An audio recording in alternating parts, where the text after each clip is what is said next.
Hello বন্ধুরা, তো দেখো আমরা এখন আসছি মাঠে সর্ষা চুরি করতে আসছি। আর এদিকে ছোট ছোট সর্ষাগুলো আছে, এখনো বড় হয়নি, দেখতেই পাচ্ছ। এই যে দুইটা চোর।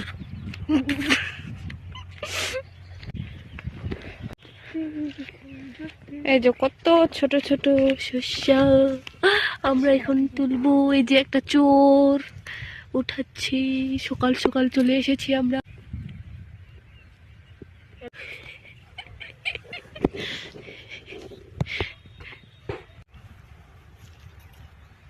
তাড়াতাড়ি উঠা, তাড়াতাড়ি উঠা।